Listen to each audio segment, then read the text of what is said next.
Revista Punto Cero en YouTube. Educación. Bueno, podría... Desde el Ateneo de Madrid, charla organizada por la Agrupación Estudios Pictóricos y Sociales, Francisco de Goya. Genio y locura en la pintura. Interviene María Teresa Pedraza Guzmán de Lázaro. Introduce José Rayos Menargue. Preside y presenta Francisco Forte. Bueno, podría empezar diciendo que permiso pido, señores, para poder comenzar. Buenas tardes a todas las personas que nos encontramos en esta sala. Gracias por vuestra presencia y por asistir a esta estupenda conferencia que Goya propicia, la agrupación Goya propicia que hoy podamos estar aquí. Es una coincidencia, que ahora voy a referir, que nuestro gran maestro de la pintura moderna, así reconocido en toda Europa y el mundo entero, nos brinde con la posibilidad de que, habiendo fallado en el día de su nacimiento, que era el 30 de marzo, y no pudimos hacer ese día la presentación de la agrupación, que nació en enero, habiendo tenido que fallar también el día 16 o 17 de abril, el 16 de abril era el 195 aniversario de su fallecimiento, y para ese día quería yo que estuviéramos aquí con esta conferencia de hoy. No pudo ser porque había otros actos pedidos con anterioridad. Bueno, pues mala suerte, pero a veces las malas suertes se convierten en buenas. ¿Quién mejor para representar o para ser un símbolo de lo que hoy llaman el Día de Europa que un aragonés, nacido allí, en Aragón, en de todos, que migra a Italia para aprender la pintura clásica, neoclásica? Él ya conocía la barroca española, que vuelve a Madrid para trabajar y traer aquí todo lo que había aprendido en Italia, así que ya sabía 2 idiomas, y por azar de lo que los españoles a veces somos entre nosotros, huyendo de Fernando VII y del trienio, después del trienio liberal, de la represión que vino, se va a Burdeos para pasar allí los últimos 5 o 6 años de su vida, con lo cual también sabía, demostró que también sabía leer y escribir en francés. ¿Qué mejor europeo que él? Sabemos todos que hoy es el Día de Europa. Bueno, pues la conferencia, como saben ustedes, se llama Genio y locura en la pintura. La encargada de dar esta conferencia, la ponente, es María Teresa Pedraza Guzmán de Lázaro, que es casualmente, o no casualmente, precisamente, la vicepresidente de esta agrupación llamada así, Agrupación Estudios Pictóricos y Sociales, Francisco de Goya, y nos acompañará también para hacer una breve introducción don José Rayos Menargue. Ahora voy a decir, en orden inverso a como los he nombrado, un poquito del currículum de cada uno de los dos, porque si digo mucho, igual me gano una patada en la espinilla. Don José Rayos, de su pueblo y el mío, que él nació en Orihuela, fue en su vida activa piloto de aviación. Así que podríamos decir que dentro del Ateneo, ¿quién vuela más alto que él? La imaginación de la pintura, nada más. Pero después, jubilado, hace licenciatura en Bellas Artes en Murcia, después hace un máster en la Complutense de Madrid y el doctorado, le llaman así, en la UAM, doctor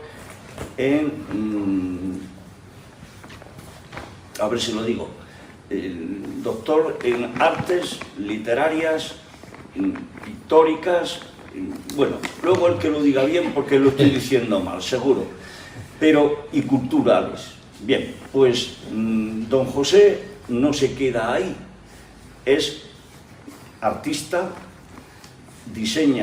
ha diseñado escenarios de teatro, portadas de libros, ha hecho de comisario en muchas exposiciones de pintura y como no para, pues también da conferencias en los centros culturales de mayores, en la biblioteca, en varias bibliotecas de Madrid.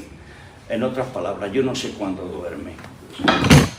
Así que, y no sigo.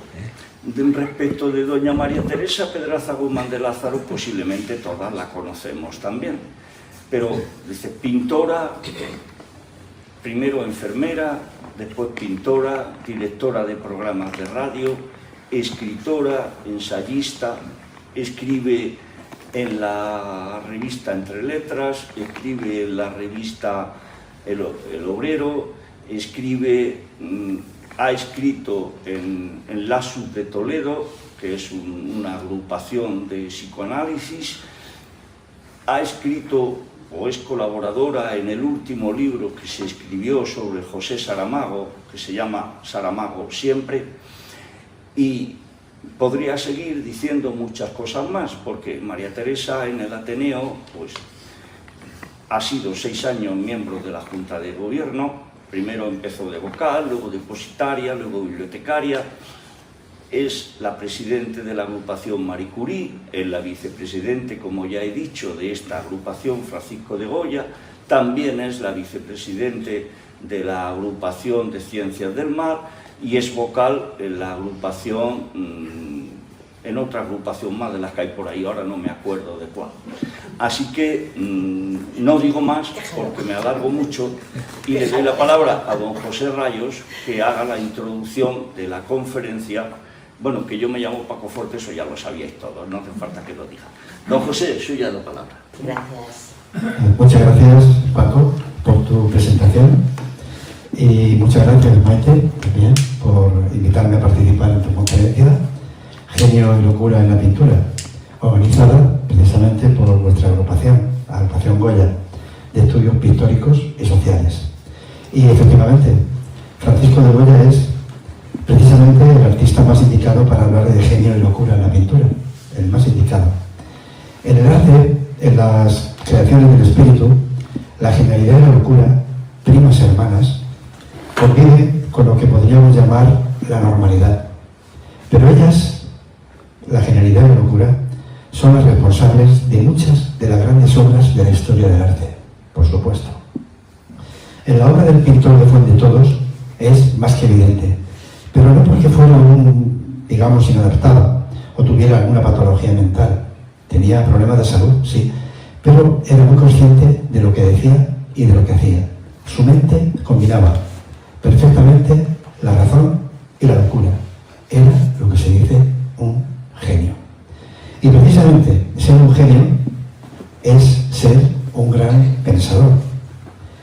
Muchos artistas escriben con imágenes, son grandes pensadores y consciente o inconscientemente razonan, imaginan, inventan, improvisan, componen, combinan de diferentes maneras la observación con la invención, la imagen con la palabra y la genialidad con la locura, y también transgreden la norma, como por ejemplo, por decir un pintor del siglo XVI, Paolo Veronese, en el siglo XVI, que ante la Inquisición dijo que un artista puede permitirse todas las licencias, igual que los poetas y los locos. El investigador Elzbieta Todorov, que escribió un libro muy bueno sobre Goya, que es Goya a la sombra de las luces, dice: la pintura nunca ha sido un simple juego, un puro divertimento, un elemento decorativo arbitrario. La imagen es pensamiento, tanto como el que se expresa mediante palabras. Siempre es reflexión sobre el mundo y los hombres, tanto si es consciente de ello como si no. Un gran artista es un pensador de primera magnitud. Goya lo es, evidentemente. También lo es Beethoven, tan parecido por dentro y por fuera.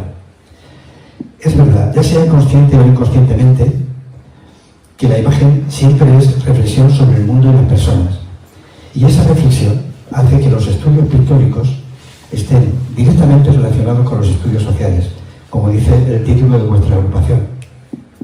La obra de un artista, incluso del que sufre algún trastorno mental, siempre muestra una interrelación íntima entre su personalidad y todo lo que le envuelve, es decir, pues, la vida de la gente, el lugar geográfico que habita, el contexto social y político en el que la realiza, etcétera, etcétera. Hay que tener en cuenta todo esto para sentir que un artista es un gran pensador y que nuestra obligación, cuando estamos ante una obra de arte, es llegar hasta su pensamiento, hasta su alma. Ahí está todo. Es decir, recorrer esa otra mitad del camino que decía Eugène Delacroix en El Puente de la Visión. Difícil hoy, porque vamos tan deprisa en los museos que tenemos una media de 2 minutos por cuadro, ¿no? Por eso nunca dejemos de hablar de Goya y de su obra. Sin duda un gran dibujante, gran pintor y grabador, influenciado por Velázquez y Rembrandt, que fue contemporáneo del Tiepolo, barroco, de Men, clasicismo, de David y Pruno, romanticismo, también de Gricol, y de todos tiene algo, de todos, pero él buscaba otra cosa, algo que se encontraba en su cabeza, en su pensamiento, en su actitud, y lo expresaba en sus imágenes y en sus escritos. Pero no siempre fue fácil descifrarlo, desde luego. En su tiempo no se entendía su compleja personalidad. Aún hoy, su obra exige mucho más que aquello del simple placer estético. De lo primero a darse cuenta fue el escritor, dramaturgo, periodista francés y, como se le dice, poeta de la pintura, Théophile Gautier. En 1843, 15 años después de la muerte de Goya, visitó nuestro país y al ver su obra, sobre todo los grabados, quedó sorprendido. En su libro Viaje por España escribió esto sobre el pintor Aragonés. Dijo: Goya es un pintor extraño, un genio especialísimo. Nunca se ha visto una personalidad más original. Ningún pintor español fue nunca tan característico. La individualidad de este artista es tan fuerte y tan decidida que no es, en absoluto, tarea fácil dar una idea de él. Es verdad, Goya es un artista poco común. Gautier y Baudelaire llegaron a considerar su obra de género fantástico, y no les sobran las razones. Desde luego no es tarea fácil dar una idea de él. Dijo también Gautier que la pintura española era romántica, realista y católica. Sin duda un diagnóstico certero, teniendo en cuenta el poder y la influencia social, también en el arte, sobre todo en el arte de la Iglesia española, y la rigidez de la academia, algo que el joven viajero advirtió enseguida. Todo era debido, como todos sabemos, a que las luces de la Ilustración alumbraron muy poco al sur de los Pirineos. Por tanto, la España negra, la que vivió y de la que huyó Goya, no se aclararía en mucho tiempo. Todavía quedan muchos tindajos. Como consecuencia, el pensamiento moderno tardaría en ser asumido y, por tanto, también se tardaría mucho en asumir las renovaciones y rupturas del nuevo arte, ya contenidas en la obra de Goya. Porque fue precisamente Goya, y en pleno antiguo régimen, quien defendió la autonomía e independencia del artista como pensador y creador, y el que anunció, con su obra y su actitud, las vanguardias. En un informe dirigido al director de la Academia de Bellas Artes de San Fernando, Goya comenta que en la pintura no había reglas, que había que estimular el genio de los alumnos y que no había que guiar tanto la mano de los que aspiran a practicar un arte tan difícil, decía. Lo que pedía era estimular la imaginación y la libertad de creación, lo que hoy es algo, digamos, normal, pero antes en absoluto. También criticaba que se dibujaran líneas y nunca cuerpos. ¿Dónde están esas líneas? En la naturaleza. Decía Goya, yo solo veo cuerpos, iluminados más o menos, pero cuerpos. Precursor, precisamente, Goya del impresionismo. Goya quería que el pintor mostrara no el mundo como es, sino su visión personal. Como ejemplo de academicismo español en las artes plásticas, citar el uso de la línea y el color en los retratos de un gran artista, desde luego, Federico Madrazo, pintor de la aristocracia a gusto oficial romántico y académico. Él define casi todo el siglo XIX en España. Esto lo dice Valeriano Bozal, el historiador. Años después de su muerte, incluso a principios del siglo XX, de Goya solo se admiraba su maestría en el oficio.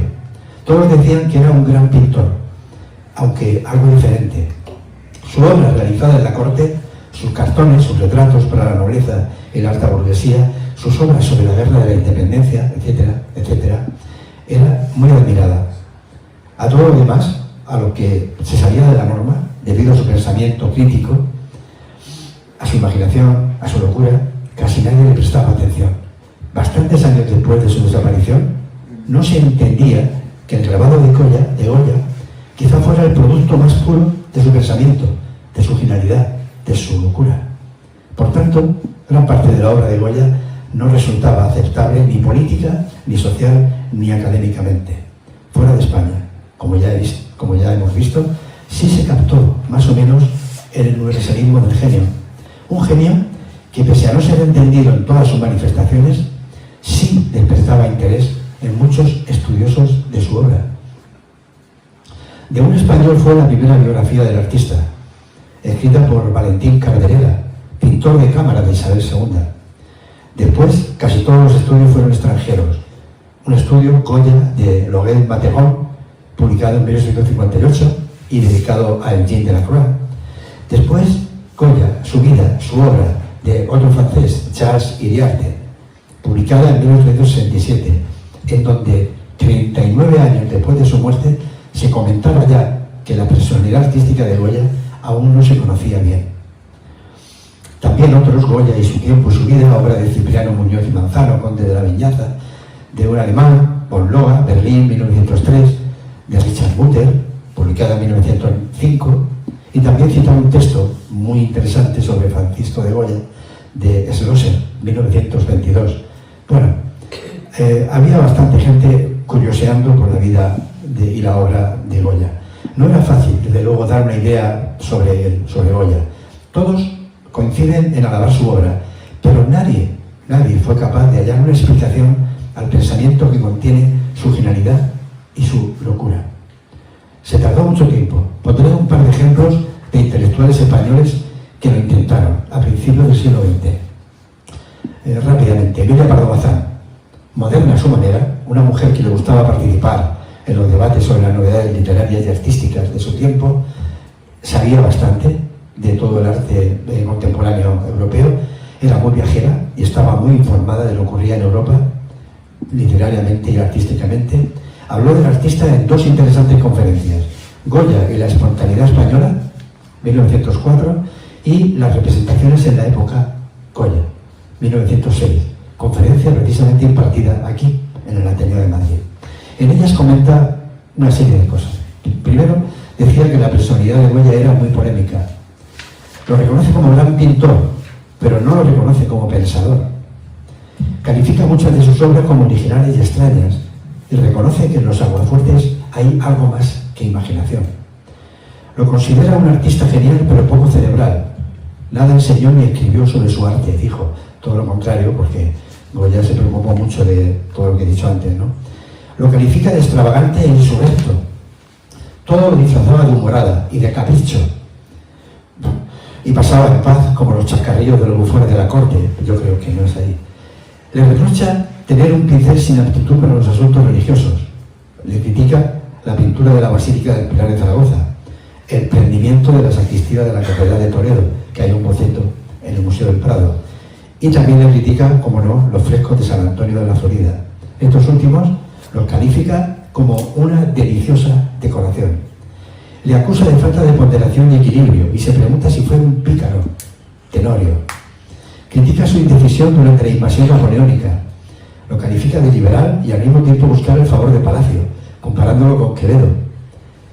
Le acusa de ser cruel en sus sátiras de frailes, curas y monjas, y lo califica como un gran dibujante, efectivamente, pero que atentó contra el dibujo y descubrió fondos, accesorios, paisajes y ropajes. O sea, se pasó la norma de la academia por donde quiso. Y añade que la originalidad y la espontaneidad son las características de su arte y que sin duda, eso sí que lo dice con seguridad, el padre de la pintura moderna es Goya, el artista español más temperamental y expresivo, pero no el más grande de nuestros artistas. Critica también a los artistas que imitan a Goya, por ejemplo, a Leonardo Alenza, a Eugenio Lucas, que los califica de secuaces de Goya, a Eugenio Lucas, que lo define como partidista y falsificador de Goya, y tampoco estaba muy de acuerdo con los pintores Delacroix y Daumier, ambos siguieron la estela de Goya. No deja títeres con cabeza. Era una mujer que tenía mucha personalidad, como todos sabemos. Otro intelectual, Ortega y Gasset, lo admira. Todos lo admiraban, todos a sus pinturas. Pero comentó que Goya abordaba el arte de la pintura con la mentalidad de un obrero manual y que sus escritos recuerdan a los de un ebanista. Y dice, Goya oye hablar a los ilustrados, pero inculto y de mente lenta no entiende muy bien lo que oye. Comentario cruel, sin duda. Ortega y Gasset, pese a tener una gran opinión de su arte, pues también era un poquito cruel en este aspecto, ¿no? Pero bueno, tienes razón, Gautier. Goya es un genio especialísimo. La individualidad de este artista es tan fuerte y tan decidida que no es tarea fácil dar una idea de él, y con estas dos citas lo he demostrado. Para finalizar, citaré de nuevo a Valeriano Bozal. Su libro, Francisco de Goya, Vida y Obras, comienza con esta frase: Goya no nos presta sus ojos, abre los nuestros, hacia el pasado y hacia el presente. Abre los nuestros. Qué misión más extraordinaria para un artista, abrir los ojos del observador. Goya fue un gran artista y un gran pensador. A casi 200 años de su muerte, su crítica social, religiosa y política en pleno antiguo régimen no ha perdido vigencia en absoluto. Nunca dejemos de hablar de Goya. En él, como en otros muchos artistas pensadores, la genialidad y la locura son primas hermanas. Muchas gracias. Adelante.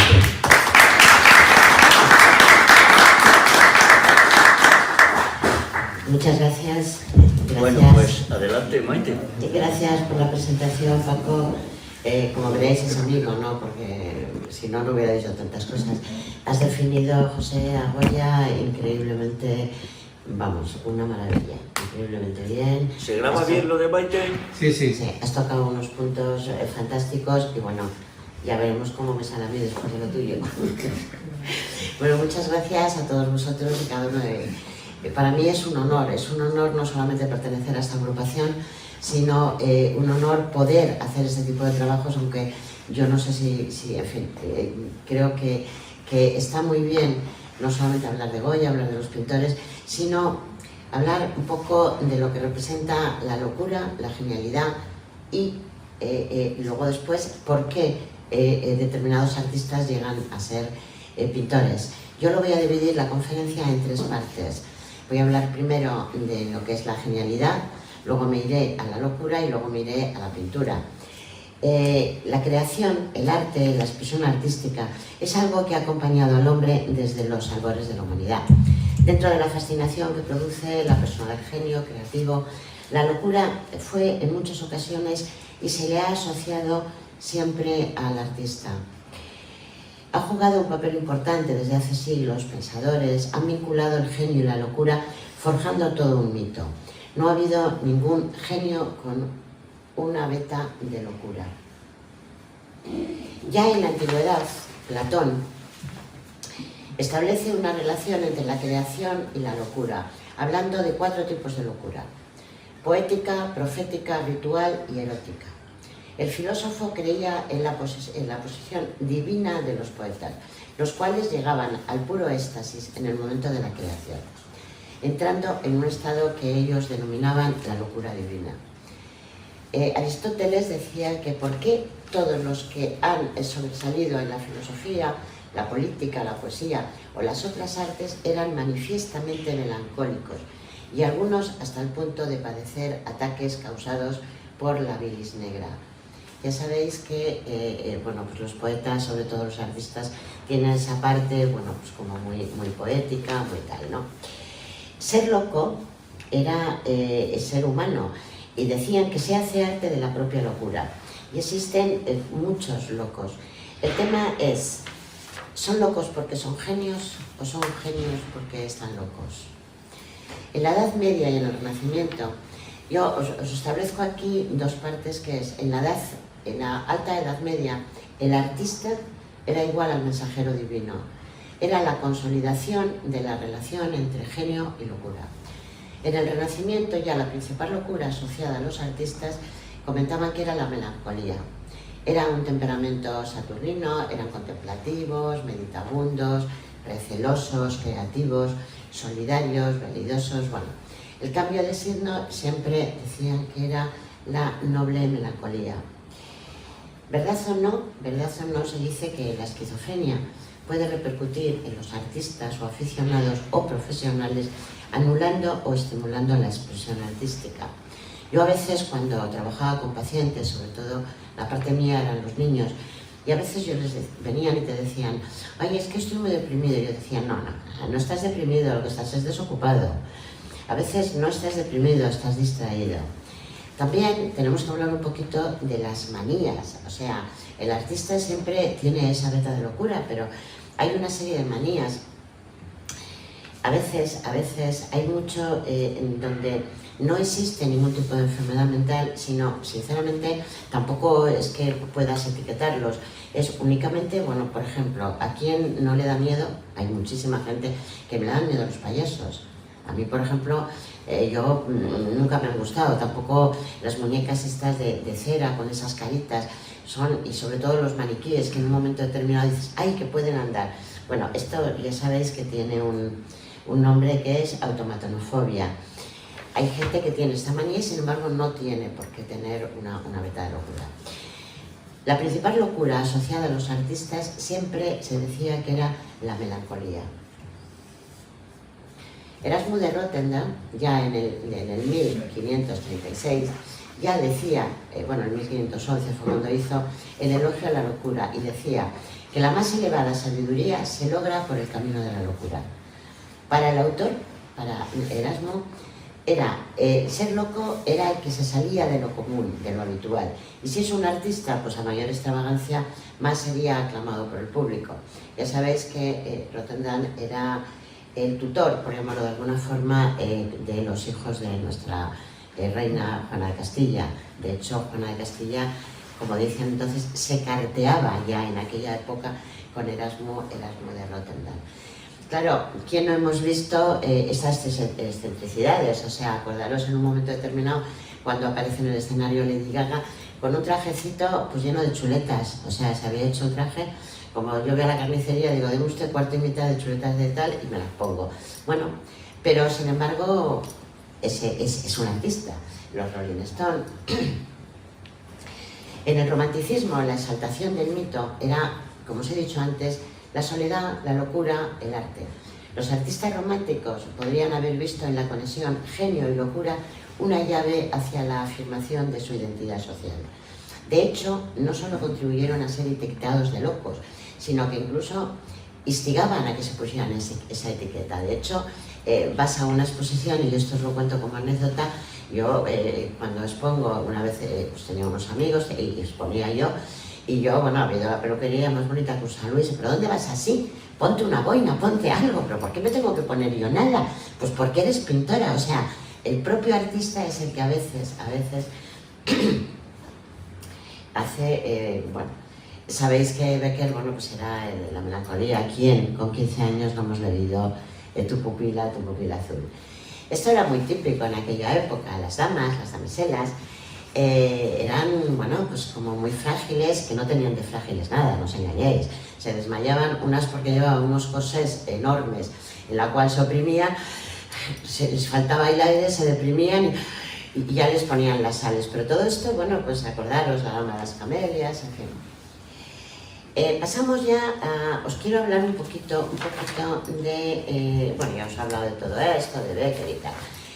Una genialidad tenemos a Rodin, pero fijaros, curiosamente Rodin es de los pocos artistas que no han terminado locos. O sea, él lo que tenía muy claro, era procedente del academicismo, de la escuela escultoriana neoclásica, y fue el escultor encargado de poner fin a más de 2 siglos de búsqueda de la mímesis de las artes tridimensionales. Además, dio un nuevo rumbo a la concepción del momento, la escultura pública, etc. Debido a esto, Rodin ha sido denominado en la historia del arte como el primer pintor, escultor, más que pintor, es escultor moderno. Él, ya os digo, que no terminó en un psiquiátrico. Mirad las esculturas que tenía. Rodin era hijo de un recadero, con lo cual no tenía dinero para pagar sus modelos. Solo tenía a Bibi, era un hombre con la cara herida, que era el que le barría el taller y, en fin, toda esa serie de cosas. Pero, sin embargo, perdona, él en su primera obra hizo El hombre de la nariz rota, sola y exclusivamente en honor a su gran ayudante, que hacía de todo, le barría, le llevaba la comida y se ponía de él. Luego conoció a Rosa, curiosamente, y comentó, fijaros qué comentario en aquella época, bueno, lo dicen en esta época y duerme en la cárcel. Dice, bueno, conozco a Rosa y se ató a mí como si fuera un animalillo. Nada más conocerla, su cara de gatita me inspiró para una obra, La joven con el sombrero de flores. Con ella tuvo un hijo que se llamó Augusto, pero sin embargo él nunca reconoció a ese hijo. Deciros que, antes de hablar de Camila, Rodin era un escultor fantástico, maravilloso, pero sin embargo tenía un carácter muy especial, era muy volcánico y tenía claras las cosas. Comentan que muchas de sus esculturas era Camila Cruden, era alumna suya, comentan que las hacía ella. De todas formas, Rodin tuvo una historia, bueno, pues de amor con ella, tuvo una affaire y tal, y lo que para él era una distracción, tenía muy claro que no se iba a separar jamás de su mujer, pero sin embargo para Camila, que no estaba excesivamente equilibrada, la destrozó completamente.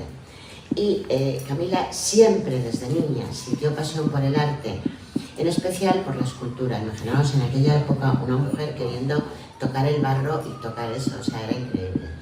Entonces dedica gran parte de su vida a esto.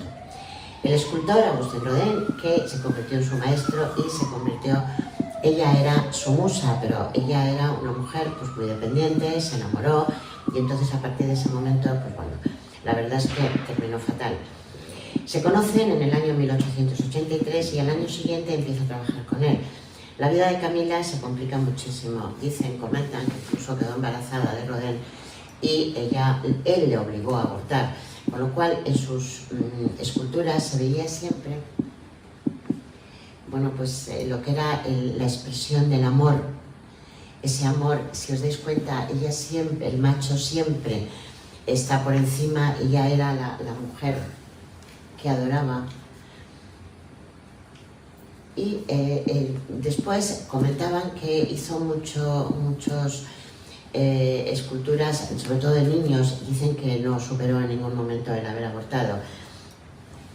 Ella en un momento determinado, bueno, pues hacía las obras por la mañana o por la tarde, llegaba la noche y las rompía. Y entonces, bueno, pues llegó un momento dado, pues terminó en un psiquiátrico, que curiosamente, fijaros lo que era la crueldad de aquella época. La ingresa fue su hermano el que le ingresó, y estaba mal, evidentemente, pero no consintió que nadie fuera a verla por el resto de su vida, y murió en el psiquiátrico totalmente, no solamente enferma, sino completamente desamparada. Fijaros otro genio, que no conoce a Magdalena Carmen Afila Kahlo. La pintora mexicana se autodefinía ella misma. Ella decía, nunca pinto sueños o pesadillas, yo siempre pinto mi realidad. Es la realidad que ella pintaba. Con 18 años tuvo un accidente, le pilló un tranvía y a ella tuvo no sé cuantísimas operaciones, exactamente 32 operaciones, con lo cual quedó completamente destrozada. Esto también le impidió su vida, porque ella quería tener hijos, era para ella, bueno, pues no una obsesión, pero sí un deseo. Los hijos no es una obligación, son deseados. Y ella no podía, con lo cual sí que tuvo bastante problema. Sufrió muchísimo, porque estuvo mucho tiempo en cama, etc. Luego tuvo también una vida voy así más rápido, tuvo una vida muy tormentosa. Ella se definía como una mujer del amor libre y bueno, pues todo el mundo sabe que tuvo también un affair con Chabela Vargas en su famosa Casa Rosa y tal. Ella, sin embargo, estaba muy enamorada de su marido, de Rivera. Cuentan también, no sé si malas o buenas lenguas, que ella era muy dada a... bueno, pues ahí debían tener un arreglo porque él iba por un lado y ella iba por otro, pero comentan que ella también le ayudaba mucho en sus retratos. Dicen que muchos de los retratos de Rivera eran suyos. Ella sufre muchas, aparte de su vida, muchas infidelidades, pero lo más que le pudo pasar, lo más horrible, fue que Diego, además de irse con quien quería, también se lió con su hermana pequeña, y entonces eso fue algo que ella, pues sinceramente, no podía soportar. El último año de su vida fue un infierno. Le amputaron una pierna por debajo de la rodilla, tenía gangrena. Esto y su vida complicada hizo que todo era muy complicado. Hay una frase que a mí rescato porque es una frase donde demuestra la angustia que ella pasa. Y decía, llegaba el médico y le decía, mire doctor, si me deja tomar más tequilita, le prometo no beber en mi funeral. Sus últimas palabras escritas en un diario decía, mirar la angustia cuando decía, espero alegre la salida y espero no volver jamás. Ella quería descargarse de una serie de angustias.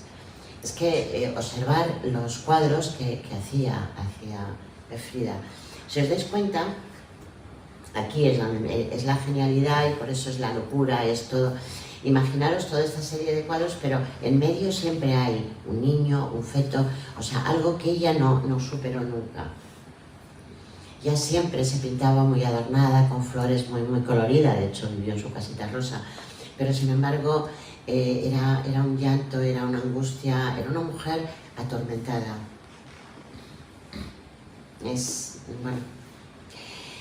Bueno, yo ya no voy a hablar de Goya, o sea, ya Goya, yo después de todo lo que ha dicho José, yo a Goya solamente decir que fue un genio, decir que como todos los genios, al final fue incomprendido y terminó no solamente con muchas patologías, pero había una frase que a mí me gustó mucho de Goya cuando decía, con 80 años, tengo que aprender, es que yo tengo que seguir aprendiendo.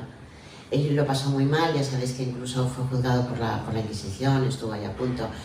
Y luego pues terminó pues, con un carácter un poco muy complicado, en su casita de la Quinta del Sordo, pues, con sus pinturas negras, muy abandonado por todos. Comentan también que la parte sentimental de él, aparte de haber tenido pues, su affair con la duquesa de Alba y tal, comentan que bueno, también tiene una parte bisexual, que yo o sea, bueno, eso se comenta. Yo como leí una vez, pero yo lo vi en fotografía, lo que pasa es que no conseguí que me dejaran fotografiarla. Cuentan la anécdota, tú seguro que la sabes, que cuando después de la aventura con la duquesa de Alba se marchó, claro, yo no sé quién dejó a quién, por Dios, pero cada uno hizo su vida, y la duquesa de Alba se quedó tan mal que se maquillaba con lienzo, o sea, se daba pinturas, de las pinturas se maquillaba con eso, era un... pues bueno, vamos a decir, como un homenaje a Ángel. Y sin embargo él, en un momento determinado, yo esto lo he visto, pero yo os digo que no puedo fotografiarlo, pintó un cuadro que era la duquesa de Alba con los pelos hacia abajo despiojándose, o sea, imaginaros la realeza, por Dios. Pero bueno, esto es la genialidad de nuestro querido Goya, que os voy a contar, bueno, de la duquesa de Alba, vestida, la maja, y pues bueno, la familia de Carlos IV. También cuentan que, claro, decían, ¿por qué los grandes pintores españoles, bueno, todos, pintan a las familias reales y a la iglesia? Pues que eran los únicos que le pagaban, si no tenían dinero. ¿Quién tenía el dinero? La iglesia y la realeza. Entonces, pues eran los pintores, claro, no había otra forma. Y bueno, este cuadro es que yo cada vez que le veo se me ponen los pelos como escarpias. Y bueno, esto no puedo simbolizar nada mejor, pues locura, pintura, en fin. Si esto lo ve, luego después la última época os lo contaré, pasa a ser el arte marginal, seguro. Y bueno, pues los juegos típicos de aquella época, imaginaros, no había internet, con lo cual tenía que jugar a la gallinita ciega. Y cómo no vamos a hablar una pizca de nuestro querido Dalí. Él decía, descargarme de mis angustias creando una especie de participación colectiva. O sea, él lo que quería era mucho alarde, mucho espectáculo. Era totalmente dependiente de un amor enfermizo hacia Gala, eso lo sabemos todos. Él comentaba de Gala, Gala es una diosa, el sí y el no de mi vida, de mi arte, de mis sueños. Los acontecimientos más importantes que pueden haberme sucedido a mí como pintor son dos: ser español y llamarme Gala Salvador Dalí. O sea, diría, hola Salvador Dalí. Ambas cosas me han pasado a mí y estoy destinado a salvar la pintura. Porque esta pintura moderna está dentro del caos y la pereza. Lógicamente, como todos sabéis, pintor surrealista con tendencias al narcisismo. Yo no creo que fuera tendencias, era un narcisista puro y duro. Y la megalomanía, cuyo objeto era atraer la atención pública. También es cierto que todos sabéis que, imaginaos que claro, los cuadros, que él tuvo un hermano anteriormente, había nacido, y el hermano pequeño, murió. Entonces, ¿qué ocurre? Que ese niño se llamaba igual que él, se llamaba Salvador, claro. ¿Qué ocurre? Que le entierran y ponen ahí, aquí yace tal, y claro, este pobre cuando iba a la tumba a llevarle flores decía, es que yo estoy aquí, o sea, que realmente pues tuvo una infancia también un poco complicada. Luego cuentan que no se llevaba nadie, se llevaba fatal con su padre, hay detalles que, bueno, le regala de no quiero nada de ti, en fin. Pero bueno, es Dalí, era Dalí. Una frase famosa de Dalí decía, la única diferencia entre un loco y yo es el hecho de que yo no estoy loco. Y eso lo diré. Claro, tenía montones de fetiches, o sea, para él la langosta, ya sabéis que la langosta es una fuente de la fobia. Y el fetiche daliniano más estudiado, esto ha sido estudiado por todos los psicoanalistas, ha sido la muleta. Luego ya, bueno, pues contaros que bueno, tampoco su vida amorosa, él era muy dependiente de Gala, pero bueno, también era un amor libre. Recordar que, bueno, pues el famoso trigueño que hizo, pues cuando hizo la película de, en fin, con Buñuel, con Lorca, en fin, todo eso. Pero claro, mirar, yo no se me hubiera ocurrido nunca como pintora pintar un reloj que se deshace. Pero es que y a mí es que este cuadro me encanta. O sea, este es algo increíble. ¿Cómo no vamos a hablar un poquito del maestro de maestros de todo lo del mundo, que es Salvador Dalí? Leonardo da Vinci. No hay artista más legendario que Leonardo. Ningún otro hombre ha generado más debates, más horas de estudio. El pintor florentino, a mí me impresionó mucho cuando estuve en Florencia, en un momento determinado conjuntarse para ir a no sé dónde, y me dice el taxista, tiene que ir a tal sitio porque aquí el Leonardo y tal, y en Florencia hablan de Leonardo, pero vamos, como yo puedo hablar aquí de mi hermana, o sea, dije yo, sí. Ellos es increíble, cualquier cosa que vayáis a decir en un florentino, enseguida te hablan de Leonardo. Pintor florentino del Renacimiento, arquitecto, artística, botánico, científico, escritor, filósofo, ingeniero, músico, todo. Leonardo fue todo. Dicen que comentan, que posiblemente sea verdad, él era hijo de una esclava judía de procedencia rusa y él se definió porque nunca le reconoció a su padre. Dicen que el padre en sí era una persona de un estatus social un poco alto, pero nunca le reconoció. Y él lo que decía es que soy hijo del amor libre. ¿Qué os voy a contar? Yo he visto La Última Cena y bueno, para mí, además, imaginaros la cantidad de críticos que han estado analizando este cuadro, que si, bueno, luego ya sabéis la mitología, que si San Juan es la Magdalena, que si la Magdalena es tal, que bueno, en fin, todo eso que empieza el mito. Y verdaderamente es que es así, o sea, imaginaros que está diciendo que Dios está arriba, que el cielo está arriba, que hay que estar, pero imaginaros la cara de iluminación que tiene, o sea, es que es algo increíble. Que os voy a hablar de la Gioconda, yo no creo que haya habido un cuadro que más se haya hablado de ella. Y además es cierto que te pongas donde te pongas. Él tiene una técnica al fondo, eso lo sabes tú mejor que yo, que es el Fumet, donde te pongas donde te pongas siempre te está viendo. Empiezas a mirar Y eso en los pintores es increíble, es muy difícil. A mí este cuadro como pintora me encanta, pero también como analista porque, si os dais cuenta, bueno, esto sería para otra conferencia, ¿no? Donde la Virgen, sí, pero ¿a quién protege? ¿Por qué la mano de la Virgen es una garra? ¿A quién protege? ¿Quién es San Juan? ¿Quién es el niño? O sea, es que todo es muy... Bueno, empieza el mito. Yo creo que esto haríamos una conferencia para analizar determinados. ¿Te parece, José? Sí. Eso eres tú el especialista. Voy a hablar un poquito de Van Gogh, como no podía ser de otra forma. El precio que tuvo que pagar por ser un genio fue una vida de locura. En sus primeras etapas era totalmente autodestructivo, con un carácter pues muy volcánico. Y incluso, bueno, una tarde dicen que, bueno, ya sabéis que se comenta que se arrancó la oreja, que tal. Pero todo esto también depende de dónde lo queramos mirar y estudiar. También cuando comentan que él tenía una relación con Gauguin, tuvieron una pelea y bueno, pues en esa pelea, la oreja desaparece, que dicen que fue Gauguin el que se la cortó, pero que por un tema, quizá en aquella época, porque eran, bueno, digamos que muy amigos, pues no se podía decir. Y entonces, pues dijo que fue él afeitándose que se cortó. Lo más curioso de este caso es que él cogió su orejita, la envolvió tranquilamente en un papelito de periódico y se la regaló a una prostituta que era amiga suya, que creo que se llamaba Raquel. O sea, así como el que regala, pues no sé, te va a regalar un muñequito, bueno, pues yo te regalo una orejita. Pero bueno, esto es así. Ya sabéis que él tenía muchísimos problemas.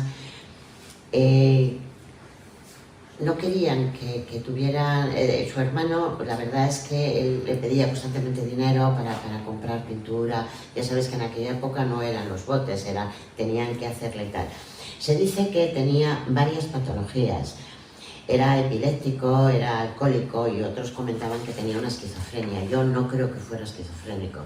Lo que sí creo es que era lo que ahora definimos, para tener en cuenta que en aquella época se ponían enseguida la etiqueta, es un esquizofrénico, está loco. No, yo no creo que fuera esquizofrénico, porque un esquizofrénico no hace los cuadros que él hacía. Yo lo que quiero era lo que ahora definimos como un TLP, trastorno límite de la personalidad. Lo que pasa es que no le entendían y bueno, ya sabéis que no vendió nunca jamás ningún cuadro. El único, su hermano le compraba los cuadros, imaginaros si ahora hubiera sabido lo que valen los girasoles. También es cierto que aparte de sus patologías, él, aparte de la medicación, que un día se la tomaría, no se la tomaría, pero el hecho de estar machacando, de mezclar los pigmentos, eso también bueno, pues hay veces que eran tóxicos, ¿no? Y sobre todo cuentan que no solamente Van Gogh, o sea, la mitad de los pintores, la mitad de los artistas, en aquella época, yo creo que ahora todavía, pero ahora menos, utilizaban una sustancia que se llamaba asenta. Y eso, bueno, pues era un poco ahí. Todo el mundo era muy alucinógena y estaba definida como, la llamaban el hada verde. En cualquier caso, lo cierto es que sea como sea la causa de su locura, es un genio. La verdad o no, se dice que la esquizofrenia puede repercutir en artistas aficionados, profesionales, pero yo qué queréis que os diga, o sea, creo que era un TLP. De hecho, hay un libro que yo tengo en casa y además yo creo que es muy interesante. Y eso no, ese libro, esas cartas que él manda a su hermano Teo, no son cartas de un esquizofrénico. Yo he tratado con muchos y son cartas de una persona que además sufría mucho, él tenía mucho sufrimiento, porque no le entendían, o sea, era algo... Imaginaros, o sea, no hacen este tipo de... Sin embargo, él tenía ese trastorno de la personalidad, o sea, él veía las cosas así. Es como si hablamos de Monet, pues Monet veía los árboles azules, ¿no? Y bueno, pues ya sabéis, pero imaginaros para pintar, yo os digo que yo he intentado pintar estos árboles, yo lo he intentado, y es muy difícil, ¿eh? No penséis que esto, es que esto es muy difícil hacerlo. Es casi más fácil hacer una pintura realista que hacerlo así, ¿eh? Y ya para ir terminando esta etapa de la genialidad, hablar un poquito de Amadeo, o sea, no podíamos dejarlo sin hablar de Amadeo de Mozart. Mozart fue un compositor, pianista, austríaco, maestro del clasicismo. Para no alargarme, Mozart nació en Hamburgo el 27 de enero de 1756. Fallece en Viena en diciembre del 91, solo con 35 años, o sea, qué pena. Su obra abarca todos los géneros musicales de su época, alcanza más de 600 creaciones y en su mayoría son reconocidas como obras maestras de la música sinfónica. A los 4 años ya tocaba el clavicordio. Componía pequeñas obras, o sea, estamos hablando de 4 años. A los 6 tocaba perfectamente el clavecín y el violín. Podía leer música a primera vista, o sea, le ponías y tal y él ya lo leía. Tenía una memoria prodigiosa y su primera sinfonía la escribió con 8 años. Su aspecto físico tenía mucha gracia, porque yo he visto muchas fotos de él, y lo definían como un pequeño hombre notable, porque era pequeñito, muy pireta, y sobre todo él estaba muy orgulloso. Era rubio y tenía mucha melena, mucho tal, y él estaba muy orgulloso de su pelo, se lo tocaba mucho, y entonces también era un poco histriónico. Beethoven era 14 años más joven que Mozart, pero estuvo muy influenciado por sus obras. Se cree que interpretó en la orquesta de la corte de Bonn las óperas de Mozart. Él también, sabéis que tenía un problema con el padre, en fin, es que aquí todas las infancias también eso marca mucho. La inesperada y misteriosa muerte de Mozart suscitó mucho interés desde el principio. Hay muchas teorías sobre su muerte. Incluyen, bueno, podía tener una triquimosis, también decían que había muerto de gripe, de un envenenamiento por mercurio, problemas de riñón. Esto no está claro. Lo que sí es cierto es que él estaba siempre pensando que alguien quería envenenarlo, o sea, siempre decían, y esto, por lo visto, fue a través de él, ¿sabéis qué hizo en la famosa ópera y la flauta mágica? Y como él era masón en aquella época, decía que en esa obra había descubierto algunos temas de masonería y decía que, bueno, que los masones que le iban a matar. Con lo cual, bueno, pues el caso es que muere, pero él pensaba que le estaban siempre ahí tratando de envenenar. Estaba convencido que le envenenaba y en esa época estaba escribiendo el Requiem. Sus problemas económicos hicieron que fuera enterrado en el cementerio de St. Marx en Viena, en una tumba comunitaria, o sea, era terrible. También había, ya os digo, esas hipótesis que, bueno, él pensaba que la habían envenenado por eso. Lo que es cierto es que Amadeo Mozart tuvo una vida dramática en muchos sentidos. Su extraordinaria carrera como niño prodigio, su lucha por alcanzar la independencia. El caso es que yo a veces pienso que todos estos genios que han tenido una infancia, porque el genio que ya se destapa en la infancia, no tiene infancia. Entonces yo creo que el ser humano, esto es una opinión mía después de haber estado tantos años trabajando en psiquiatría, sobre todo con niños. Un niño, o sea, el ser humano tiene que pasar todas las etapas, la niñez, la madurez, la tal. Si te saltas algo, la cosa, algo no funciona. Entonces estos niños prodigio, que están claro, tienen una infancia muy complicada, se sienten muy, como diría, como los autistas, muy en su mundo. Claro, ¿qué ocurre? Pues que luego la adolescencia es terrorífica porque no consiguen encajar nunca. Se han pasado etapas y no encajan. El caso es que, por desgracia, siempre estos genios mueren muy jóvenes. Pero bueno, deciros que ya en el momento de su muerte fue amortajado, según el rito masónico, con el manto negro y la capucha. Es que fijaros, un bebé, porque son bebés, y bueno, ya más con sus trajecitos de hombre, y en fin, esta serie de cosas. Y él decía que ni una inteligencia sublime, ni una imaginación, ni las dos cosas juntas forman el genio. Amor, eso es el alma del genio. Siempre hablaba de amor, quizá era lo que a él le faltó en su momento. Bueno, esto os lo pongo para que os lo relajéis un poco, o sea, porque ahora como vamos a pasar a la locura, que sepáis que nosotros utilizábamos mucho los colores y toda esta serie de cosas para relajar un poco. Los pinceles no podían faltar en esta conferencia. Luego os explico un poco cómo, pero no sé si me va a dar tiempo, pero si no me lo preguntáis, cómo se utiliza el arte también para diagnosticar determinadas enfermedades mentales, cómo lo utilizamos como terapia.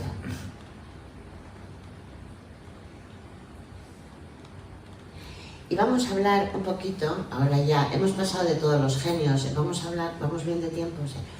Vamos a hablar un poquito de lo que es realmente la locura. Las primeras aproximaciones en psiquiatría, unos estudios descriptivos decía que había una hipótesis de degeneraciones que era, unos dicen que es hereditaria y otros que a veces pues que no. De todas formas, la neurofisiología dicen que altera tanto en los individuos geniales como en los enfermos mentales. Las personas creativas pueden ser un poco excéntricas y a veces, pero no ser enfermos mentales, es lo hemos dicho antes. Se puede ser maniático, se puede ser un poco excéntrico, pero no tienes por qué tener una enfermedad mental. Don Santiago Ramón y Cajal decía: quien vive en un verdadero drama buscará en la ficción un lenitivo y un consuelo a sus amarguras y escribirá crónicas, versos alegres, cuentos graciosos, regocijados o anécdotas picantes. Cada cual finge lo que necesita por compensación de lo que tiene o no tiene. De esta manera la vida mental se integra y completa en todos los órganos cerebrales que entran sucesivamente en juego. Y es cierto, a veces es como cuando decimos ese famoso dicho, oye, el que presume, pues presume de algo que no tienes, en fin.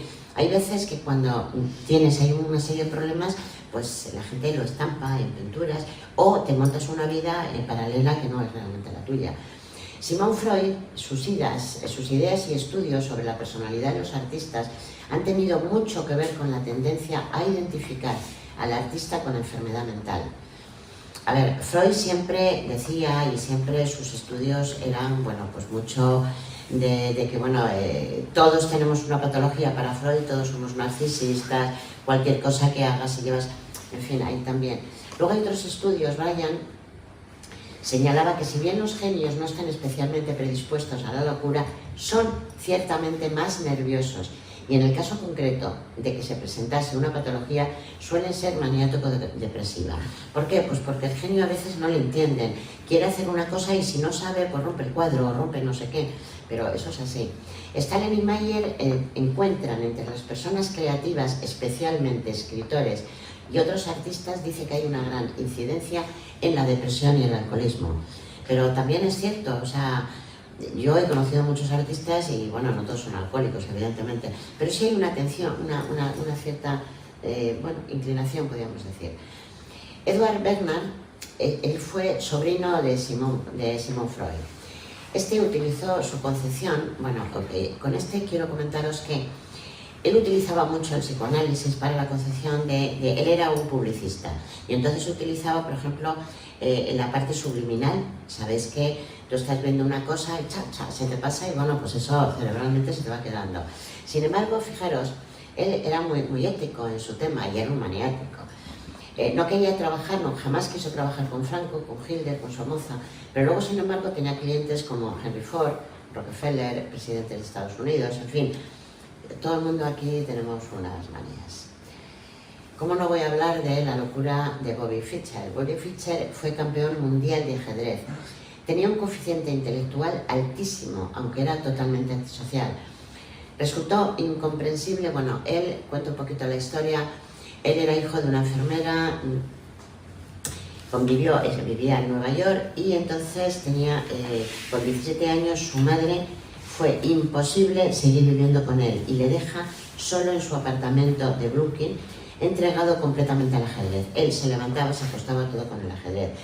Era imposible convivir con él y con 29 años, bueno, pues es que ya fue cuando ya se desencadenó todo. Él era hijo de una enfermera y de un físico alemán, aunque muchos dicen que su padre era un físico húngaro. Aprendió a jugar al ajedrez él solito.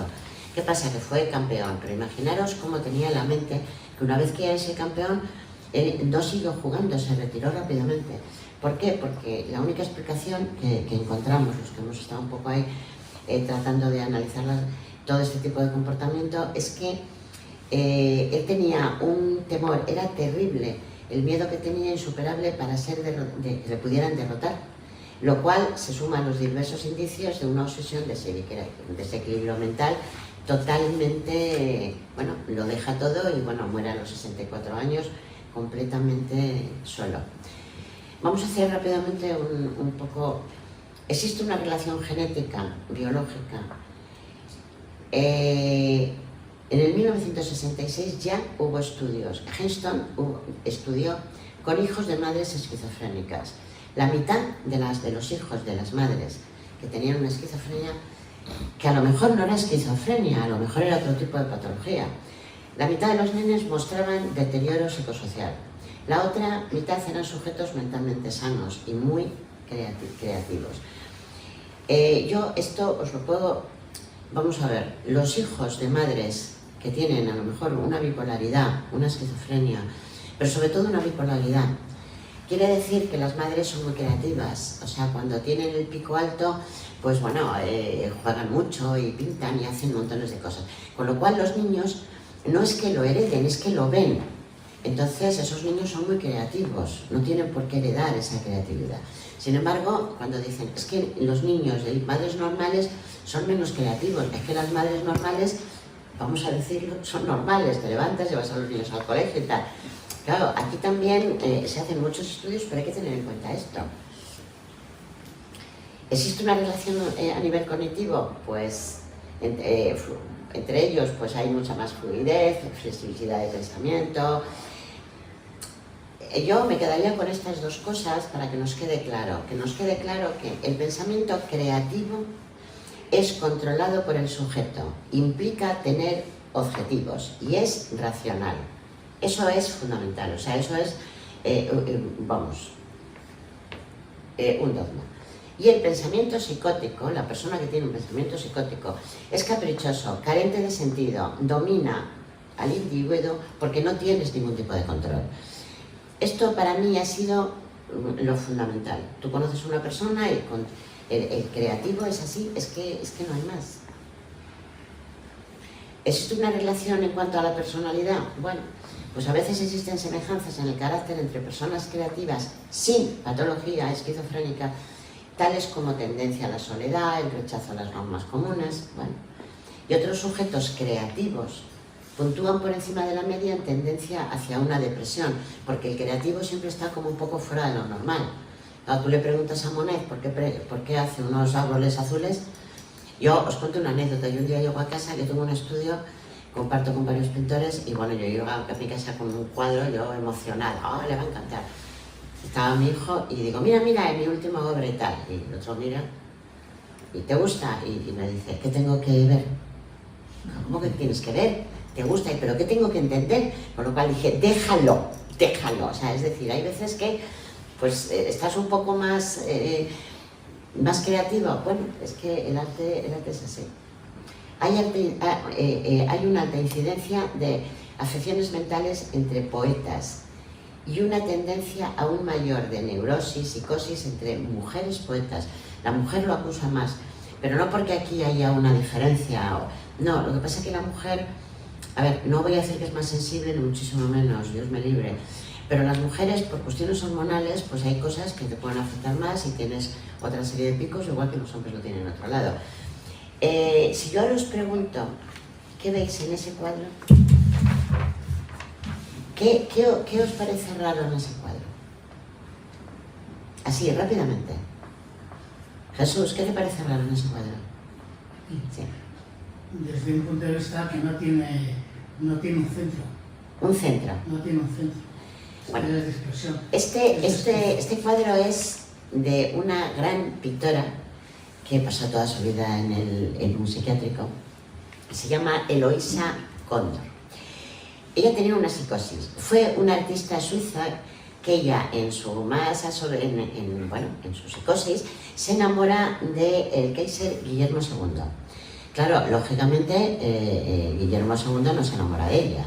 Entonces, ella no puede entender que no se enamoren de ella. Si ella le quiere, y además es una mujer maravillosa, una pintora fenomenal, bueno, muy bien. Entonces, ¿qué ocurre? Que una forma de ella... ¿Cómo que a mí no me vas a mirar? Todos sus cuadros no tienen ojos, son cuencas vacías que pinta de azul. Si os dais cuenta, todos están unos encima de otros, no hay no tienes ningún tipo de organización. Ella pinta sus cosas, pero sobre todo, lo más importante, pinta las caras y pinta que no, o sea, que tú a mí no me miras, pues aquí no existen los ojos.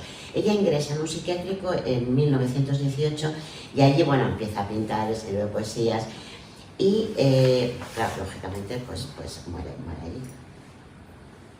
Claro, como ella se considera por encima del bien y del mal, pues es que en los billetes tiene que estar su imagen, porque ella sí tiene ojos, el resto no tiene ojos, ¿eh? Ella sí puede mirar, pero el resto no, imaginaros. ¿Hay mayor genio, mayor loco, mayor todo que nuestro querido Cervantes? Claro, es que no hay mayor. Yo no os lo voy a leer ahora porque, bueno, si queréis luego lo hacemos, pero a mí me encantó de Cervantes todo, claro, lógicamente. Pero imaginaros cuando hace el bálsamo de Fierabrás, o sea, donde tú pones ahí esa pócima, leo los Padre Nuestros, las Ave Marías y a mí se me quita todo. Bueno, pero eso sí, pobre Sancho, que como él no es noble, pues resulta que casi se muere después de tomar el famoso... Pero fijaros qué curioso, por muy loco que estaba, en el bálsamo de Fierabrás, olvidaros de los 20 Padres Nuestros, 80, no sé qué, pero fijaros los 4 ingredientes fundamentales que tiene: aceite, vino, sal y romero. O sea, el aceite, lógicamente, a veces te calma y sobre todo te hidrata. El vino te cauteriza en momentos determinados. La sal, tú tienes una herida y aunque te duela muchísimo, la sal te alivia y además la sal te puede desinfectar algo. Y el romero es antiinflamatorio. O sea que realmente cuando él dice, prepárame esto, dentro de su locura quitamos los Padres Nuestros, pero el tema era así. Bueno, esto es que, ya sabéis, más leer, más libros, más conferencias y menos proza, que es así. Bueno, hay unas evidencias científicas, para ir terminando ya esta etapa, que si bien los individuos altamente creativos tienden a presentar puntuaciones más elevadas que la media en sintomatología psicopatológica, estas puntuaciones rara vez son tan altas como para representar de manera fiable alguna psicopatología. Están entre los rasgos normales y anormales. Estas puntuaciones están por debajo. Bueno, el caso es que quede claro que los individuos creativos puntúan alto en otras características que parece que moderan efectos de psicosomática. Es decir, hay individuos que te puntúan alto, otros bajos, son creativos, no creativos. Influye mucho la crianza, a veces también la genética, porque en mi pueblo decían, en esta vida se hereda todo, hasta la hermosura, ¿no? Eso me decían. Y las conclusiones, pues bueno, que existe una relación entre creatividad y psicopatología, entre el genio y la locura, pues sí, están íntimamente ligados. ¿Que todos los genios tienen una beta de locura? Por supuesto que la tienen. ¿Que los rasgos que tienen en común la creatividad y la psicopatología suelen estar mediados por un alto intelecto? Pues casi seguro. ¿Que la creatividad no es incompatible con la salud mental? O sea, que nos quede claro que no todos los que tienen este tipo de puntuación, porque son excéntricos, porque son más creativos, no tienen por qué tener una enfermedad mental. Es que también depende, pues es así. Y por supuesto es posible que se dé una alta creatividad en sujetos con enfermedad mental. O sea, es que... Pero recordar que será loco el que se salga de lo común y de lo habitual. Y si es artista, a mayor extravagancia, más será aclamado por el público. Y esta sentencia aún está en vigor. ¿Qué me podéis decir de Woody Allen? Pues imaginaros, o sea, de equilibrado, pues como muy poquito, ¿no? Imaginaros estos artistas que todos conocemos, pues volvemos a lo mismo, no han sabido gestionar muy bien el éxito, el dinero, la fama, y pues caen como, casi es lógico, en, bueno, drogadicción, etc. Y ahora ya pasamos a la tercera parte. Vamos a hablar un poquito en la pintura de la locura. Y no hay mayor demostración dentro de la pintura que el art brut. El art brut es el arte de los marginados. La producción artística de los enfermos mentales, que es lo que os contaba al principio, a veces en los hospitales nosotros lo que hacemos es que a los niños les poníamos para poder diagnosticar y sobre todo luego como terapia. Bueno, pues En los hospitales se pintaba mucho. Bueno, pues fue adquiriendo esta mucha popularidad a medida que fue incrementando el interés por la psicopatología a partir de la segunda mitad del siglo XIX. Este interés no se ha perdido a día de hoy. De hecho, yo he sacado muchas fotos del archivo de la Fora, o sea que ahora mismo hay aquí, en la actualidad, la Fora tiene montones de archivos de arte de enfermos mentales. Lo que ocurre es que, en principio, el Art Brut se decía que era el arte de los locos. No, es el arte de las personas, con la palabra marginadas. Tras la Segunda Guerra Mundial, Duchamp, pintor, creó la categoría Art Brut, en la que no solo incluía el arte de los enfermos mentales, sino también el de los presos, los inadaptados y sobre todo de los artistas marginales, el que decían, usted está medio operado. El concepto de Art Brut retoma la idea del arte marginal como arte auténtico y acentúa la contraposición entre el arte oficial y el marginal. Esto se considera libre de toda convención cultural. O sea, hay determinados cuadros, determinadas cosas que no tienes por qué ser convencional. Entonces lo que pasa es que ya te tienes que ir a esta parte marginal. En el 1945, Dubois comenzó a coleccionar arte al margen de las normas culturales, inaugurando en Luisiana, en Suiza, su colección de Art Brut, que en ese momento contaba ya con más de 5.000 obras. Art Brut, Dubois, fue un escultor y pintor francés, uno de los más representativos del siglo XX. Él no quería una serie de líneas, o sea, no era un pintor nada convencional, y por eso en ese momento lo que hizo fue empezar a coleccionar todo este tipo de arte. El arte completamente libre de todas aquellas imposiciones culturales, era un poco como, bueno, pues ¿por qué tengo yo que someterme a una serie de normas? Esto es uno de los cuadros donde os he dicho antes, Eloísa, si os dais cuenta, mirad qué forma, a ver, es que aquí no tiene ni principio, ni final, ni ves, pero es un cuadro, bueno, pues propio de una persona, sí es una persona psicótica, donde está constantemente. Esta es de Eloísa, como os he dicho antes, sigue cualquier cosa que pinta, nunca va a tener ojos. Ella sí, pero no el resto. Porque si a mí no me mira la persona que amo, pues no me mira nadie. Este es otro este le escribió Adolphe Wolfi, que lo pronunció fatal.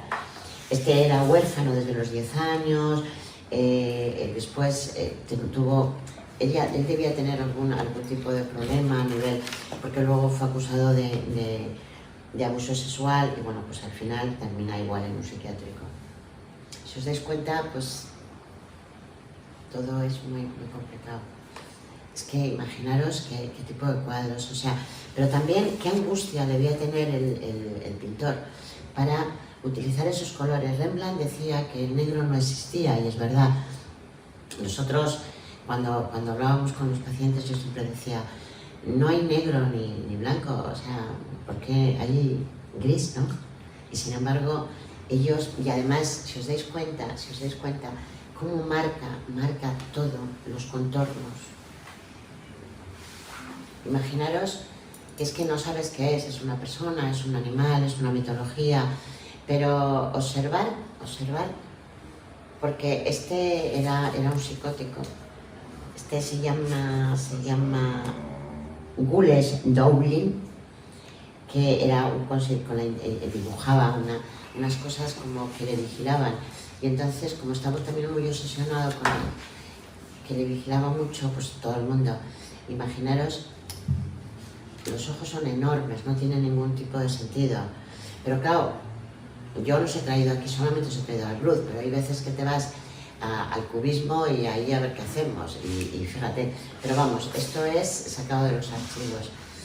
Hay otra persona que, bueno, pues este se llama este también es de Chubrot.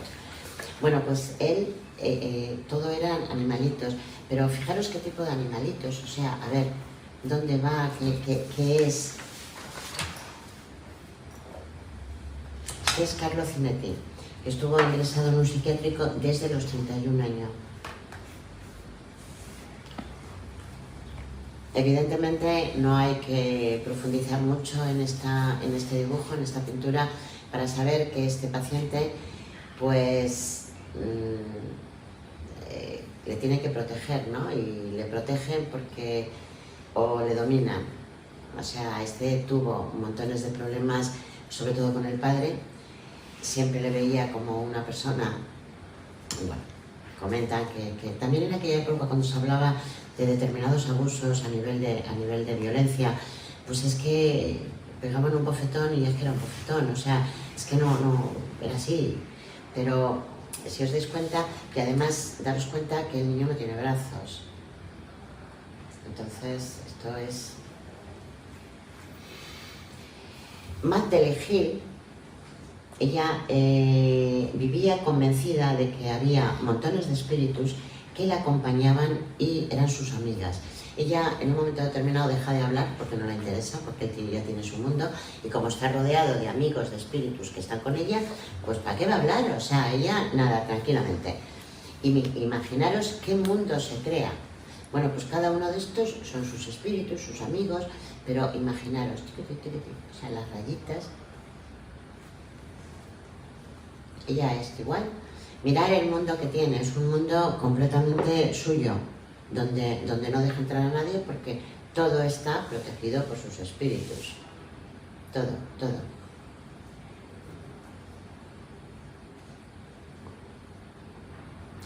Carlo Cinetti, este también estuvo ingresado muy joven, no sé exactamente la edad, pero prácticamente en la adolescencia, y él vivió siempre, incluso ya dentro del psiquiátrico, obsesionado con seres del más allá. Venían de otros mundos porque tenían que protegerle. Este mundo no era un mundo en el cual los teníamos o sea, no nos iban a ayudar, no le comprendían, y él, todo su mundo venía del más allá. Evidentemente eran personajes enormes, pero siempre para él le protegían. Y este es otro de los marginales. Imaginaros cómo tiene todos sus espíritus que vienen del más allá y todo rodeado. Pero porque queremos decir que este es un cuadro marginal, pero si yo no os digo que es de arte marginal, puede entrar en cualquier estilo. O sea, bueno. Y bueno, pues seguimos viendo arte. Agustín Lejans, este pasaba lo mismo, pero fijaros, en la historia de este señor, él empieza con determinados trastornos y si os dais cuenta, sus primeros cuadros, mira si están muy definidos, o sea, define muy bien los límites, pero sin embargo dentro es horrible. Y parece ser que él, esto es un animal, Mirar los ojitos, o sea, él se imagina sus animales, su mundo, pero al principio él pintaba estos cuadros y todo el mundo sabía que era extraño, pero bueno.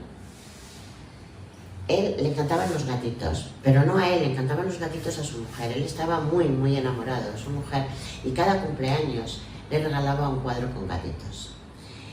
En un momento determinado, este fue uno de los primeros cuadros que le regaló, de gatitos. Pero mirad cómo se convierten ya los gatitos al cabo de años. O sea, ya, imaginaros qué forma. Ya no sé dónde está el gato, dónde está, pero él eran sus gatitos, que lo sepáis.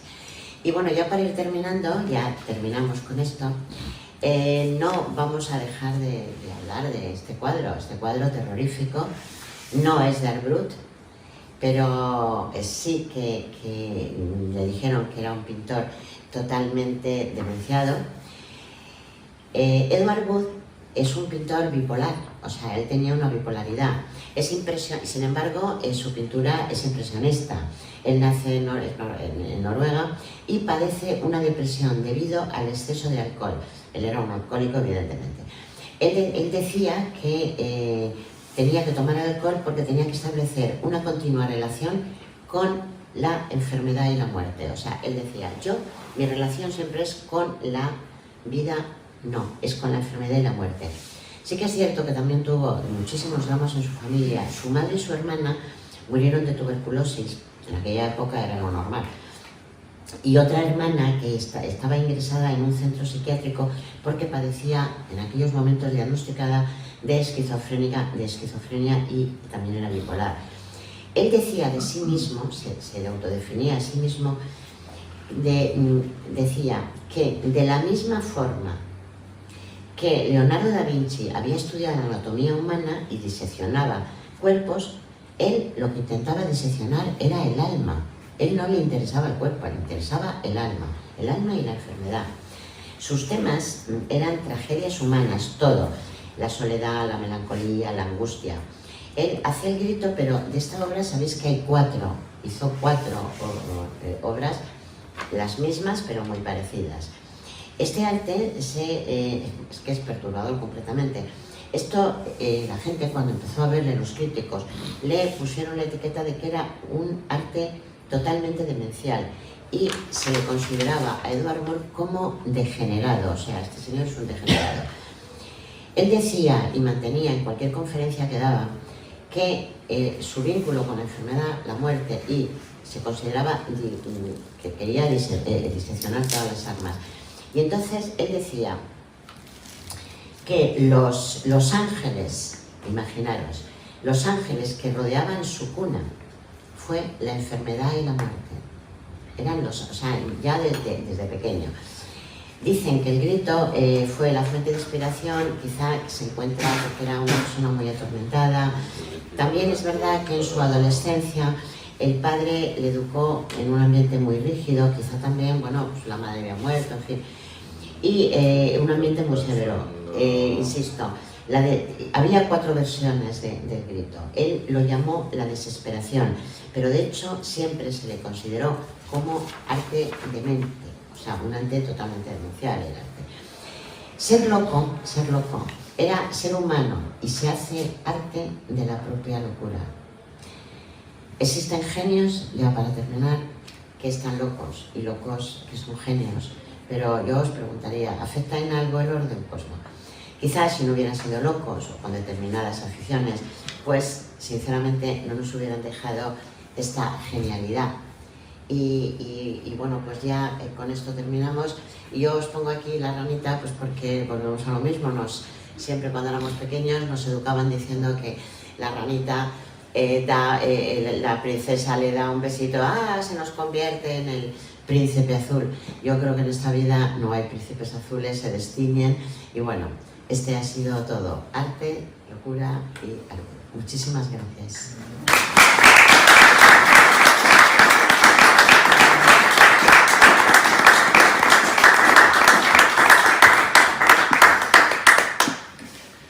Bueno, pues, ¿qué quieren ustedes que les diga? Que muchas gracias por haber venido. Ya se lo dije antes, que ahora viene lo mejor, porque es la parte de ustedes, porque entramos en el coloquio y pueden preguntar. No les voy a decir nada de la conferencia ni de la introducción que hicieran por orden inverso don José Rayos y doña María Teresa, porque si he sido yo el que he organizado, tengo que decir que han sido estupendos, pero la opinión es de ustedes. Antes de que empiecen a preguntar, que es la parte más difícil para mí, porque me tienen ustedes que decir, oye Paco, que soy Pepe, pero bueno, ya nos apañamos. Bueno, ya os lo digo yo, no os preocupéis.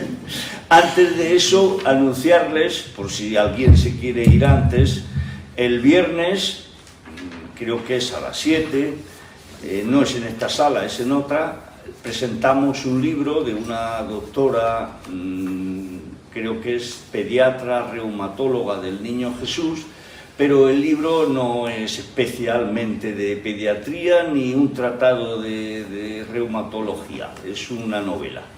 Entonces, os mandaré la invitación, pero por si alguno de ustedes no recibe mis invitaciones, pues ya lo sabéis desde aquí. Así que ahora, pues dicho esto, para que no se me olvidara, la parte más preciosa de estos actos, a mí siempre me gustan, son los turnos de preguntas. Y bueno, pues como ya dije antes, Cuando dije permiso a los técnicos, se supone que todos nos hemos dado cuenta que lo están grabando. Si alguien no quiere que se le grabe, pues difícil lo vamos a tener. Pero en cualquier caso, pues pidan la palabra y hagan las preguntas que les parezcan. Eso se lo van a perder los que se hayan ido al fútbol, porque no pueden venir a hacer preguntas ahora. Eso sí, luego lo verán en la página web, pero no pueden hacer preguntas. Pero que sean fáciles. Adelante, pues. Que sean fáciles. ¿Alguna pregunta? Preguntas, dudas. ¿Quién? Bueno, pues venga, pregunte. Bueno, está visto que no tenéis dudas, lo cual quiere decir que os ha gustado. Dudas todas, ¿no? Yo la única cosa que tengo que decir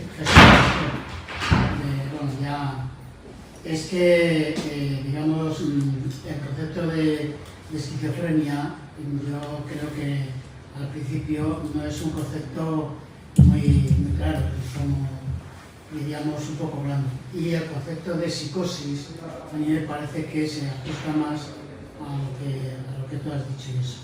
Luego había una precisión, pero vamos, yo creo que es, digamos, Cervantes, una de las personas, desde mi punto de vista, más cuerdas que han existido. Sí, vale. El que estaba loco era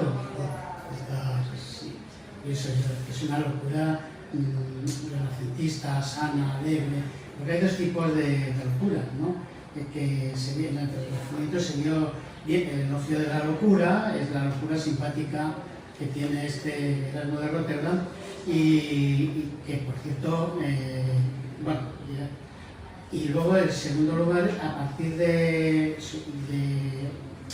como antítesis, hay esa otra locura que es la locura melancólica, que es la que se prolonga mucho y se extiende sobre todo en el siglo XIX con el romanticismo.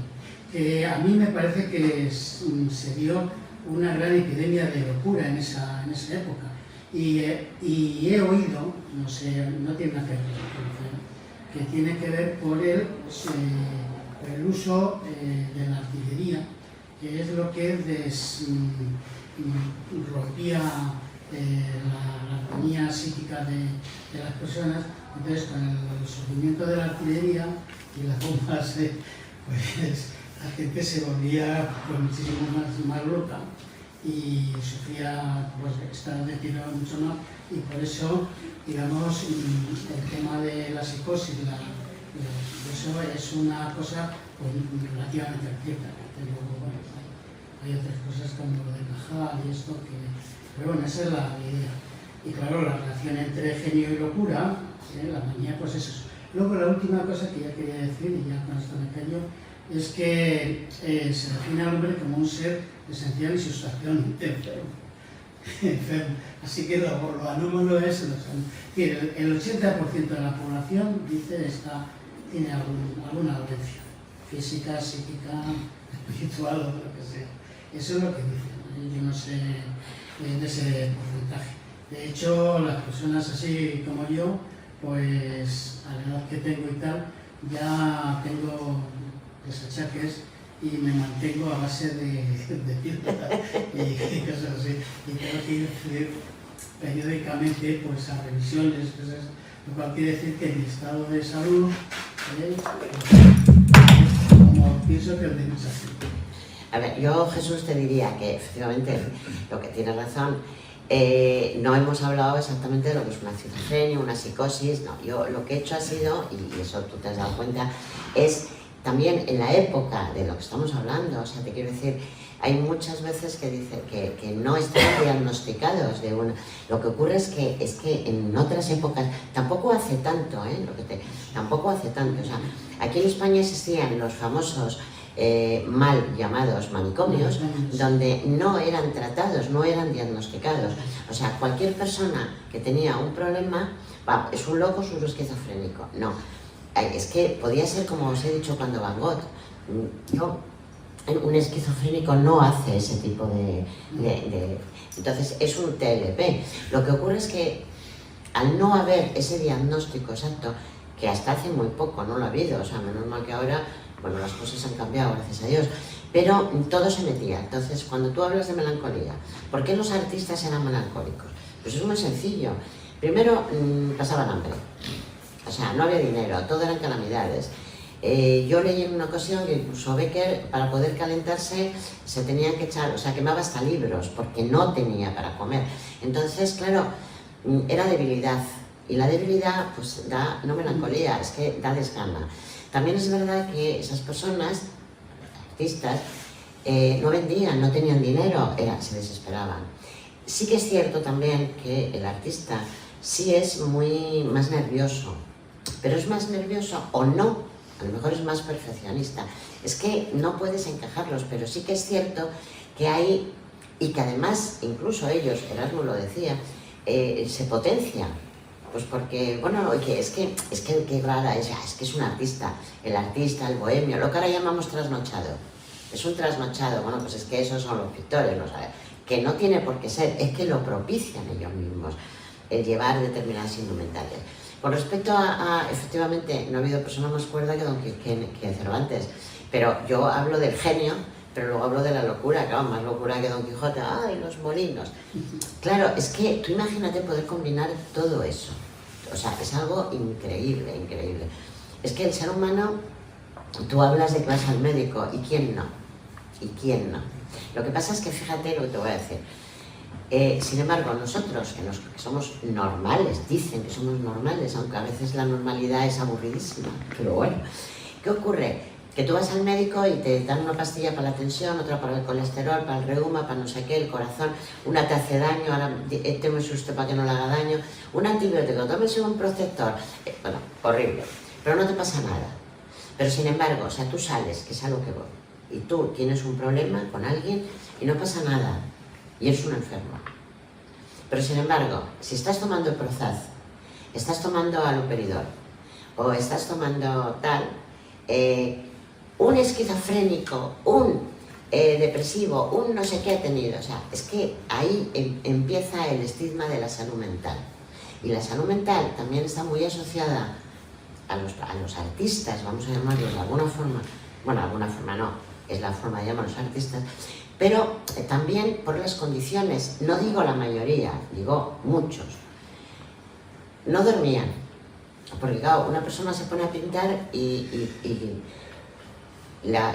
te lo digo por experiencia, las pinturas son carísimas, hay colores que son más caros que otros. Entonces, por ejemplo, te lo pongo por ejemplo, si yo utilizo mucho el azul real, que es carísimo, un tubito así, pues lo que he hecho lo tengo que gastar, porque claro, si me queda, luego al día siguiente lo tienes que tirar, con lo cual, si tengo que estar 1 hora, como que tengo que estar 4. Me explico, claro, si empiezas a pintar, hay gente que pinta por la noche, pues imagínate toda la noche pintando. Es decir, llevas una vida desordenada. Esa vida desordenada luego quiere decir que si te tienes que ir a trabajar, pues tienes que estimular un poco de café, o sea, ya tu vida está condicionada a esa parte. Tus amigos, pues son completamente diferentes.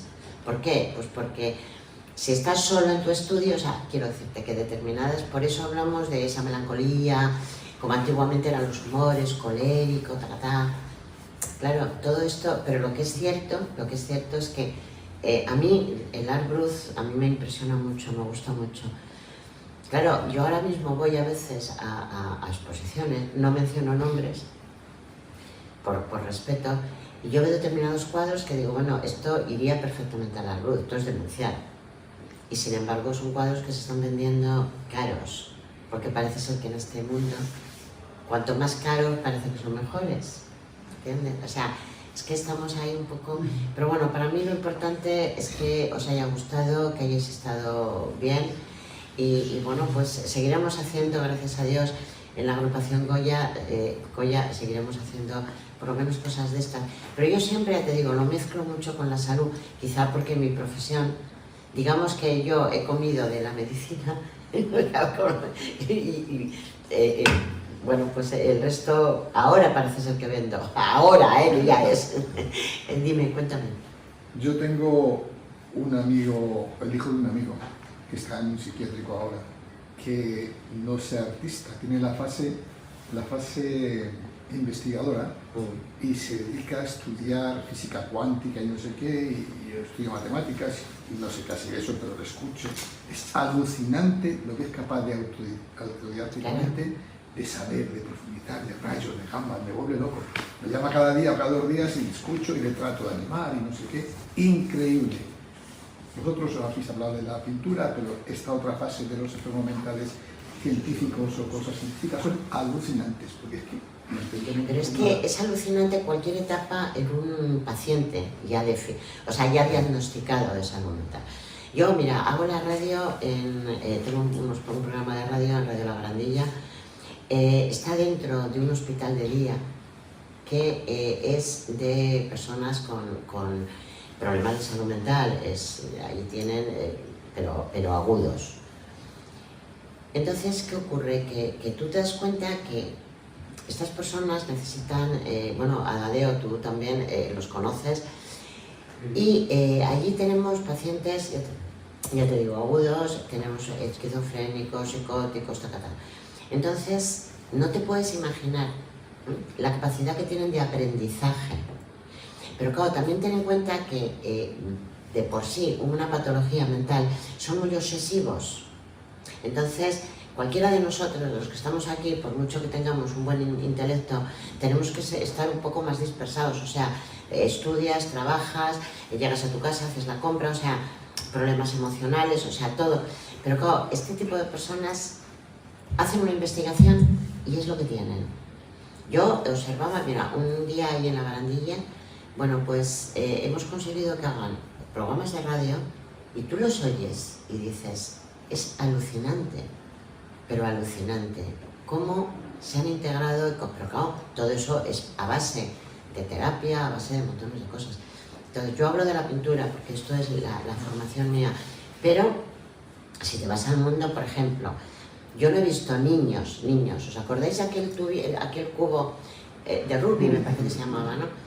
Bueno, y a mí me costaba hasta que lo ponía. Bueno, yo en el hospital, con pacientes, pero yo tengo pacientes de 0 a 14 o 16 años. Entonces tenemos distribuidos en las salas de terapia, pues papeles, bueno, entonces en una de ellas yo ponía cubitos de estos. Yo he visto psicóticos, cogerlo, y autistas, coger esto y no miran, ya. ¿Cómo es posible? Pues es así. Sí, está claro. Y sin embargo, tú ese niño que te lo hace rápido, no le puedes tocar, porque no toleran el contacto. Pues es autista, tienes que pedir permiso. Quiero decirte, pues lo mismo que les tranquiliza, y habéis visto aquí un cuadro, les tranquiliza las ruedas. O sea, yo por ejemplo a las familias cuando tienen, y digo, si se pone muy nervioso, pon la lavadora y pone delante. O sea, girar la lavadora y ellos se quedan ahí y es un relax, O sea, quiero decirte que eso ya es otro tema, que eso ya entra en arteterapia. Por eso os he dicho antes que hay una especialidad, que es el arteterapia, donde se utiliza todo tipo de arte para el diagnóstico de enfermedades mentales y el tratamiento. Dentro de que yo tengo muchos amigos psiquiatras y dicen que la locura no se cura, y si se cura, poco dura. Sí. Y luego había otro dicho que decían, la locura no se cura, porque si se cura, no es locura. O sea, que sabemos perfectamente que es así. Muchas gracias. A vosotros siempre. ¿Ya? Pues muchísimas gracias. Punto.